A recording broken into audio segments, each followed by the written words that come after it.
রহমানির রহিম। প্রিয় মান্দাবাসী, আসসালামু আলাইকুম ওয়া রাহমাতুল্লাহ। আমি ডাক্তার ইকরামুল বারী টিপু। আমাকে বাংলাদেশ জাতীয়তাবাদী দল বিএনপির পক্ষ থেকে ৪৯ নওগাঁচার মান্দা নির্বাচনী এলাকায় আসন্ন জাতীয় সংসদ নির্বাচনে ধানের শীষের প্রতীক দেওয়ার জন্য মনোনয়ন দেওয়া হয়েছে প্রাথমিকভাবে। এ ব্যাপারে আমি দলের চেয়ারপারসন দেশনেত্রী বেগম খালেদা জিয়া এবং দলের ভারপ্রাপ্ত চেয়ারম্যান জনাব তারেক রহমানের প্রতি আন্তরিক কৃতজ্ঞতা প্রকাশ করছি। একই সঙ্গে স্থায়ী কমিটির সম্মানিত সদস্যবৃন্দ এবং দলের বিভাগীয় সাংগঠনিক সম্পাদক, সহ সাংগঠনিক সম্পাদক বৃন্দ সহ সংশ্লিষ্ট সর্বস্তরের নেতৃবৃন্দের প্রতি আমি গভীর কৃতজ্ঞতা প্রকাশ করছি।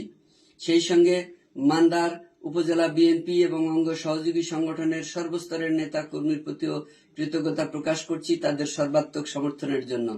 প্রিয় মান্দাবাসী, আমি আশা করব দলের হাইকমান্ডের পক্ষ থেকে যে সমস্ত নির্দেশনা দেওয়া হয়েছে সেই নির্দেশনাগুলো সম্পূর্ণভাবে আমরা মেনে চলব। আমরা কেউ কোথাও কারো প্রতি তিক্ত বাক্য বিনিময় করব না, কারো প্রতি রাগ অনুরাগের বিরাগভাজন হব না। সম্মিলিতভাবে আমরা ঐক্যবদ্ধভাবে কাজ করে আগামী নির্বাচনে ধানের শীষের বিজয় ছিনিয়ে আনবো ইনশাআল্লাহ। সবাই ভালো থাকবেন, সুস্থ থাকবেন, আমার জন্য দোয়া করবেন। সবাইকে ধন্যবাদ। আসসালামু আলাইকুম ওয়া রাহমাতুল্লাহ।